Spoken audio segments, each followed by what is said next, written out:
নমস্কার, আমি ডক্টর ইন্দ্রাণী লোধ বলছি উর্বরা আইভিএফ কলকাতা থেকে। আমাদের দুটি ক্লিনিক, একটি কলকাতা, একটি দুর্গাপুরে। আজকে আমরা আলোচনা করব যে স্পার্ম কাউন্ট যদি কারোর কম থাকে বা শুক্রাণুর কাউন্ট যদি কারোর কম থাকে, সেটাকে কি বাড়াবার কোনো উপায় আছে? আচ্ছা, প্রথমেই আমাদের বুঝতে হবে যে পুরুষের শরীরে শুক্রাণু তৈরি হতে 90 দিন টাইম লাগে, অর্থাৎ 3 মাস টাইম লাগে। তার মানে আজকে যদি আপনার কাউন্টটা যদি খারাপ থাকে, তাহলে তার মূল যে এফেক্টটা সেটা কিন্তু গল্পটা 90 দিন আগে থেকে শুরু হয়েছে। 90 দিন প্রয়োজন স্পারম্যাটোজেনেসিসের জন্য। স্পারম্যাটোজেনেসিস মানে হচ্ছে শুক্রাণু তৈরির প্রক্রিয়া। শুক্রাণু কোথায় তৈরি হয়? শুক্রাণু তৈরি হয় টেস্টিসে। দুটো টেস্টিস থাকে এবং শুক্রাণু তৈরির জন্যে টেম্পারেচারটা একটু কম রাখতে হয়। সেই জন্যেই কিন্তু ভগবান আমাদের শরীরের যে গঠন করেছে তাতে টেস্টিস দুটো কিন্তু শরীরের বাইরে। যখন মায়ের পেটে যখন একটা ছেলে বাচ্চা জন্মায়, তৈরি হয়, তখন প্রথমে কিন্তু টেস্টিসটা পেটের ভেতরেই থাকে, তলপেটে থাকে। ধীরে ধীরে ওই তলপেট থেকে ওটা বেরিয়ে আসে শরীরের বাইরে, এবং বাইরে একটা থলির মধ্যে দুটো টেস্টিস থাকে।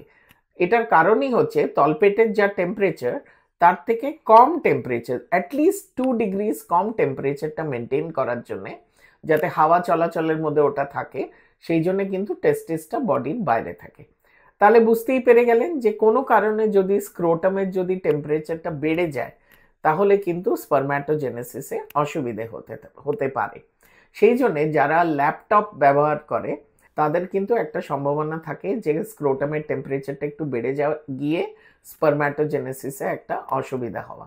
তারপরে ধরুন যারা ওয়েল্ডিং এর কাজ করে, তারা অনেক বেশি টেম্পারেচারে কাজ করে, যারা কোল মাইন্সে কাজ করে, যারা কোনো গরম জিনিসের সামনে বসে কাজ করে, গরম টেম্পারেচার যেই কান্ট্রিজে টেম্পারেচার অনেক বেশি, সেখানে যেমন ধরুন মিডল ইস্টে যারা চাকরি করে, এবং তাদের যদি কাজটা যদি আউটডোরস থাকে, কারণ মিডল ইস্টে ইনডোরে মোস্ট অফ দ্য প্লেসেসে এসি আছে, টেম্পারেচার কন্ট্রোল, কিন্তু যদি আউটডোরে কাজ করে 50 ডিগ্রি 52 ডিগ্রিজে যারা কাজ করে, তাদের কিন্তু স্পার্ম এফেক্টেড হয়ে যেতে পারে। আই ওয়ন্ট সে যে যারা 52 ডিগ্রিজে আছে সবারই স্পার্ম কাউন্ট কমে গেছে, তা নয়, কিন্তু স্পারম্যাটোজেনেসিসে অসুবিধে হতে পারে।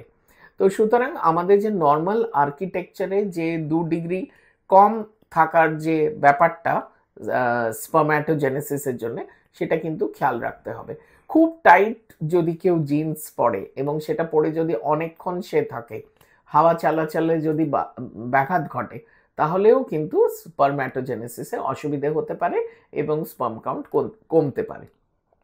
অর্থাৎ আপনি লাস্ট 3 মাস ধরে আপনার লাইফস্টাইল কিরকম, সেটা কিন্তু স্পারম্যাটোজেনেসিসের একটা রিপোর্ট দেখলে বোঝা যেতে পারে।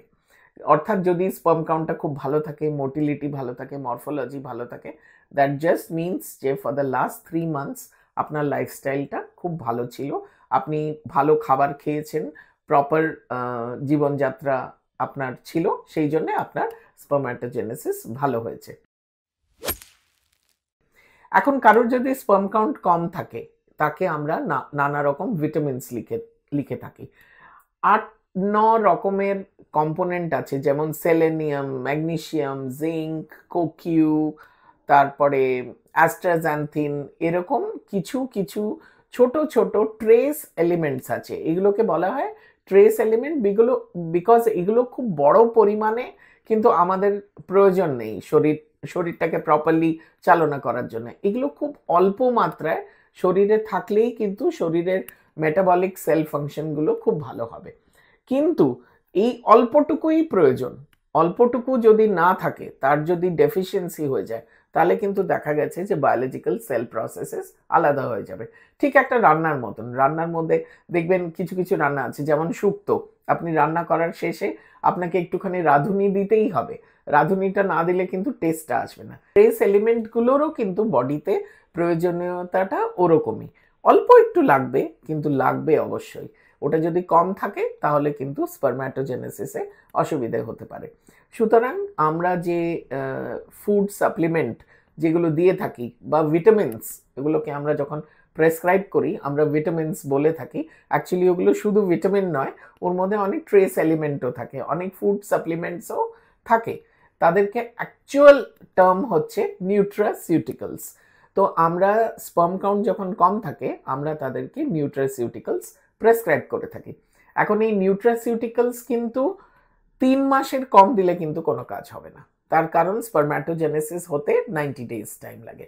তো নিউট্রাসিউটিক্যালস যখনই আপনি খাবেন, আপনার ডক্টর আপনাকে সবসময়ই 3 থেকে 6 মাস প্রেসক্রাইব করবে। আপনারাও কিন্তু মন দিয়ে ওটাকে 3 থেকে 6 মাস কিন্তু খেতে হবে, তা না হলে স্পার্ম কাউন্টে আপনি সুফল পাবেন না। স্পার্ম কাউন্ট কত থেকে কত হতে পারে? কারোর যদি কাউন্ট 2-3 থাকে, তাহলে 2 to 3 মিলিয়ন কাউন্ট যদি থাকে পার ml, তাহলে কি সেই কি ভিটামিন খেলে কি সেটা কি 60 হয়ে যাবে? কখনোই না, বাড়বে, অল্প একটু বাড়বে। আরেকটা কথা যেটা আমার বলা অবশ্যই এখানে উচিত, সেটা হচ্ছে স্পার্ম কাউন্ট কিন্তু টাইম টু টাইম ফ্লাকচুয়েট করে। ওই যে বললাম যে প্রোডাকশন যখন হয় 90 ডেজে একটা প্রোডাকশন হচ্ছে, সেটা বেরিয়ে গেল, তারপরে আবার কন্টিনিউয়াস লাইন অফ প্রোডাকশন, আবার নেক্সট ব্যাচ এলো। এবার আপনার জীবনযাত্রা কীরকম তার উপরে ডিপেন্ড করবে যে আপনার এক একটা ব্যাচে কীরকম প্রোডাকশন হচ্ছে।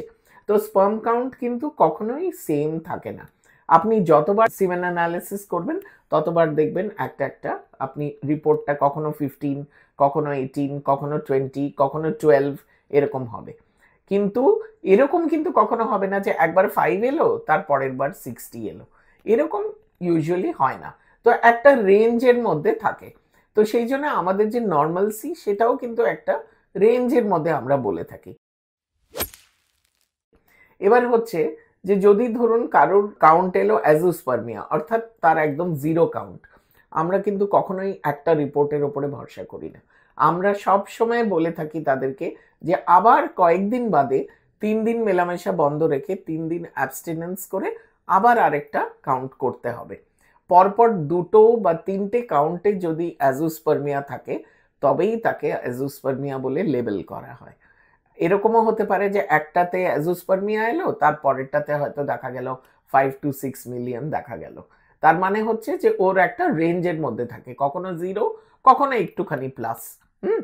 তো সেই জন্য অ্যাজোস্পার্মিয়া লেবেল করতে গেলে কিন্তু 2 থেকে 3টে রিপোর্ট অ্যাটলিস্ট অ্যাজোস্পার্মিয়া এলে তবেই তাকে অ্যাজোস্পার্মিয়া বলা হবে। এখন এই কাউন্টটা কি করে বাড়ানো যায়, কি কি খেলে এই কাউন্টটা বাড়ানো যায়, আপনি দেখতে থাকুন আমার নেক্সট ভিডিওতে। নমস্কার।